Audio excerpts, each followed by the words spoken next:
नमस्कार साथियों, स्वागत है आपका आपके अपने YouTube channel success by Sanskrit में। और आज हम इस वीडियो में डिस्कस करेंगे SSET यानी शिक्षा शास्त्री के द्वितीय खंड में जो अनुच्छेद लेखन आता है उस अनुच्छेद लेखन के बारे में, क्योंकि ये अनुच्छेद लेखन शिक्षा शास्त्री की परीक्षा में एक निर्णायक भूमिका निभाता है। और अक्सर छात्रों के साथ ये समस्या आती है कि अनुच्छेद लेखन में हमें समय कम पड़ गया या फिर हम सही से लिख नहीं पाए, तो वो कौन सी सटीक रणनीतियां रहेंगी जिनके आधार पर आप एक अच्छे से अच्छा अनुच्छेद कम समय में लिख पाएंगे। और इसीलिए इस वीडियो में हम कुछ आदर्श अनुच्छेद भी प्रस्तुत करेंगे और इसके साथ ही जो महत्वपूर्ण बिंदु रहेंगे उन पर चर्चा करेंगे। तो सबसे पहले तो अनुच्छेद आपका ना तो अधिक बड़ा होना चाहिए ना ही ज़्यादा छोटा। इसके साथ ही ना तो उसमें ज़्यादा सरल व्याकरण रखना है आपको, ना ही अधिक कठिन व्याकरण रखना है। एक सामान्य भाषा अनुच्छेद की होनी चाहिए। अनुच्छेद सुगठित रूप में होना चाहिए और इसके लिए आपके लिए सामने कुछ अनुच्छेद प्रस्तुत करते हैं, उनको देखेंगे। अब अनुच्छेद आ किस तरह के सकते हैं, तो दो तरह के अनुच्छेद प्रायशः आ सकते हैं। या तो प्रासंगिक अनुच्छेदों में से कोई अनुच्छेद पूछा जाता है, जैसे कि वर्तमान में देखा जाए तो कोरोना की समस्या से सभी जूझ रहे हैं, तो हो सकता है कि प्रासंगिक अनुच्छेद आते हैं तो कोरोना जैसे कोई भी अनुच्छेद आ सकते हैं। इसके अतिरिक्त कुछ ऐसे अनुच्छेद होते हैं जो सार्वकालिक होते हैं, जैसे कि आप संस्कृत से शिक्षा शास्त्री की तैयारी कर रहे हैं तो संस्कृत भाषा का महत्व, उपादेयता या प्रासंगिकता क्या है, ये आपसे पूछा जा सकता है। इसके अतिरिक्त अस्माकं प्रिय कवि ही या फिर सर्वश्रेष्ठ कवि या फिर कवि कालिदास, ऐसे प्रसिद्ध संस्कृत साहित्य से जुड़े हुए अनुच्छेद भी अक्सर आ जाते हैं। या फिर आप विद्यालय में पढ़ाने के बाद क्या करेंगे, इस तरह के अनुच्छेद यहाँ पर आते हैं। तो हम इन्हीं अनुच्छेदों में से कुछ अनुच्छेद आपके सामने प्रस्तुत करते हुए उन पर चर्चा करते हैं। किसी भी अनुच्छेद में सबसे पहले 4 बिंदुओं में हमको एक अनुच्छेद को बांटना है।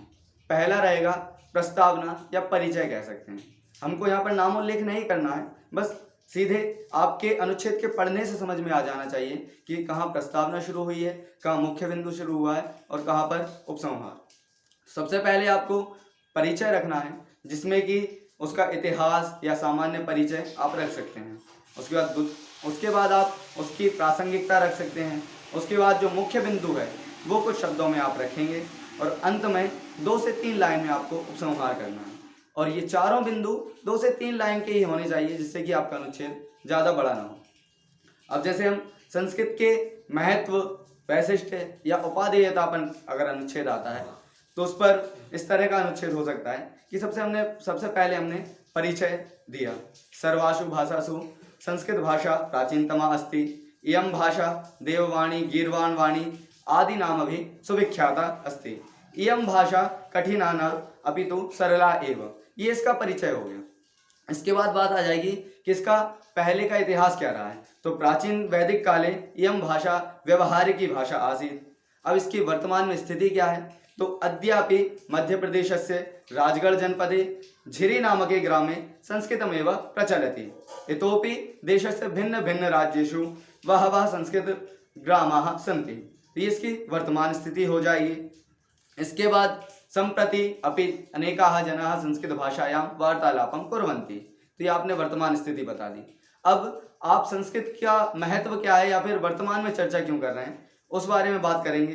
तो अस्यां भाषायां विपुल साहित्यं वर्तते, यथा चत्वारो वेदाः, उपनिषदः तथा प्रसिद्ध ग्रंथौ मनुस्मृति, याज्ञवल्क्य इत्यादयः। तो ये आपने उसका पहले क्या समृद्धि रही है ये बता दी।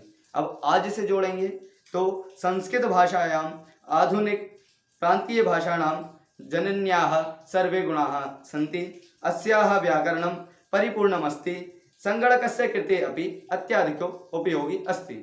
संगणक के लिए उपयोगी है, ये आपने वर्तमान से जोड़ दिया। अतः अब आखिरी में आपको क्या करना है, जब आपने महत्व भी बता दिया, आपने परिचय भी बता दिया, तो आखिरी में जो प्रमुख बिंदु रहा उसी को उपसंहार में लिखना है। जैसे कि अगर वैशिष्ट या महत्व पूछा जा रहा है तो अतः संस्कृत भाषा एव सर्वासु भाषासु श्रेष्ठा नास्त्यत्र संशयः, ये आपने उपसंहार कर दिया।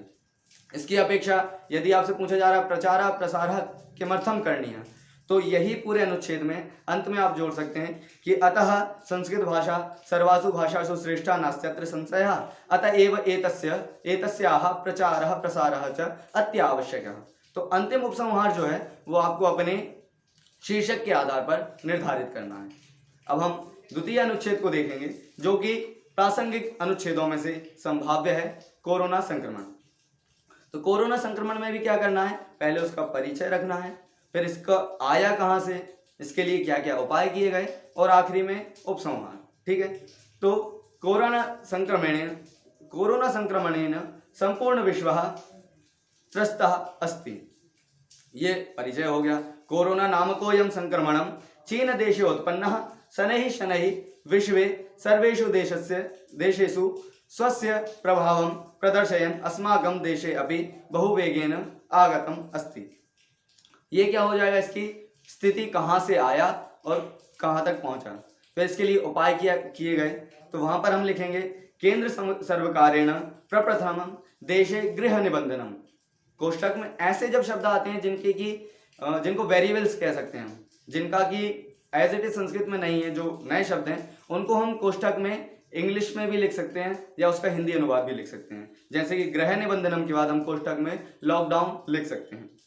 तो लॉकडाउन इति कृतम तस्मिन् समये देशस्य रेलयानं वायुयानं बसयानं आपणादिकं सर्वम् अपि निबंधनं कृतम। ठीक है। तेन अस्य रोगस्य संक्रमणस्य व्याप्ति अधिका न जाता। ये क्या हो जाएगी, उसके लिए जो रणनीतियां रखी गई थी वो। अब ये यदि आपको संक्रमण है तो इसका मतलब लक्षण क्या है, तो आपने वो बता दिए कि कंठे पीड़ा, ज्वरः, शिरोवेदना, हस्तपादौ पीड़ा आदया अस्य लक्षणानि सन्ति।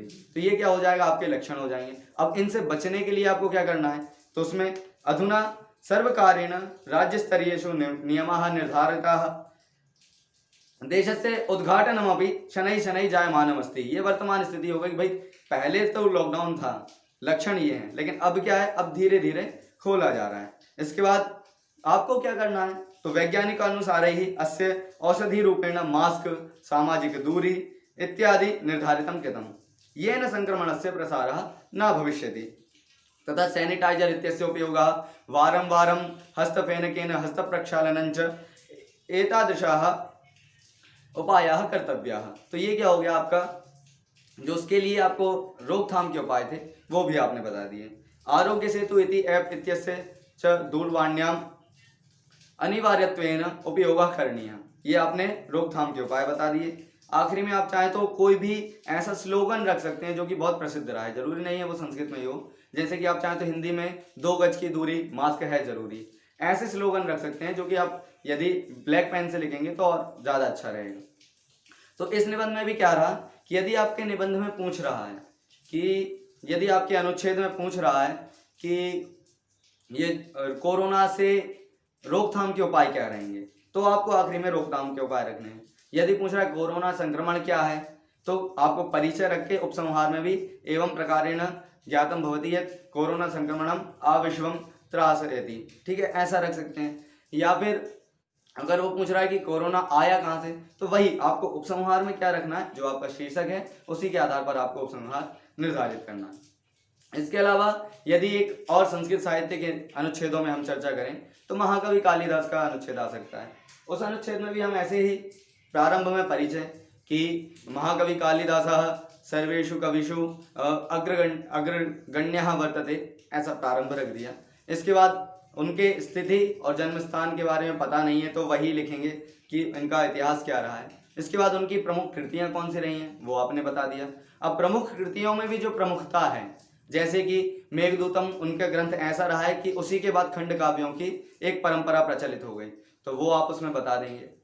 इसके बाद अभिज्ञान शाकुंतलम के बिना कालिदास की चर्चा अधूरी ही रहती है, तो फिर आप कालिदास की चर्चा में अभिज्ञान शाकुंतलम को बताएंगे कि कैसे उनका सबसे श्रेष्ठ ग्रंथ ये माना जाता है और पाश्चात्यों ने कितना इसको आकृष्ट किया है, और इसीलिए कई लोग तो इनको हिंदी का भारत का शेक्सपियर कहने लगते हैं। तो ये सारी चीज़ें आपने लिख दी, तो आपका स्थान भी हो गया, स्थिति भी हो गई, और उसके बाद आपने उनका क्या मतलब महत्व रहा है वो बता दिया।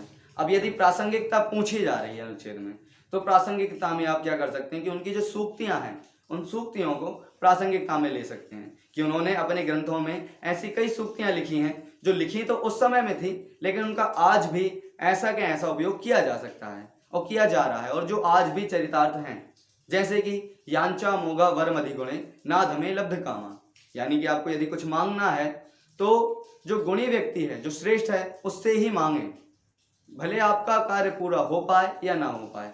जो नीच है उससे बिल्कुल ना मांगे, भले आपका कार्य पूरा होने की संभावना हो तो भी नीच इंसान से कुछ भी ना मांगे। और भी कई सूक्तियां हैं, जैसे कि भवितव्यता नाम द्वाराणि भवन्ति सर्वत्र, यानी जो होना है वो होकर रहेगा, उसके लिए रास्ते अपने आप खुले हुए हैं। इसके अतिरिक्त ननु अवसरोपसर्पणीय राजानः, यानी किसी आप विशिष्ट व्यक्ति के पास जा रहे हैं, किसी वीआईपी के पास जा रहे हैं या फिर किसी श्रेष्ठ व्यक्ति के पास जा रहे हैं तो अवसर देख कर जाएं, किसी भी समय ना पहुंच जाएं। आप पहले देख लें कि जाने का सही अवसर है या नहीं, फिर ही जाएं।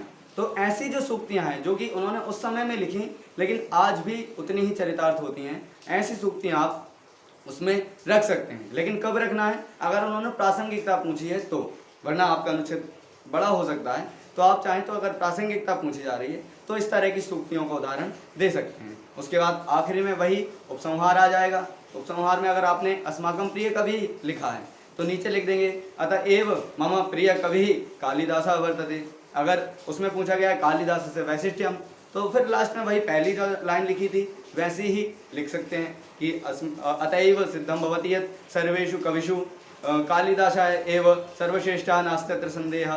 इस तरह से आप अपनी उपसंहार के साथ अपने अनुच्छेद को समाप्त कर सकते हैं। और इसके साथ ही आप अपने अनुच्छेद लेखन की प्रैक्टिस करते रहें, क्योंकि प्रैक्टिस मेक्स परफेक्ट। अगर आप प्रैक्टिस करते रहेंगे तो ही आपको अनुच्छेद अच्छे से अच्छा आप लिखने में सक्षम हो पाएंगे, और फिर प्रैक्टिस के समय ही आपको पता चलेगा कि आप कितने टाइम में लिख पा रहे हैं, कैसा लिख पा रहे हैं। और उसके बाद भी यदि आपको कुछ समस्याएं आती हैं तो आप हमसे संपर्क कर सकते हैं, और यदि इस वीडियो में भी कोई सुझाव देना चाहते हैं तो आप सुझाव दे सकते हैं। जो व्यक्ति नए हैं वो चैनल को सब्सक्राइब जरूर करें, लाइक करें, शेयर करें।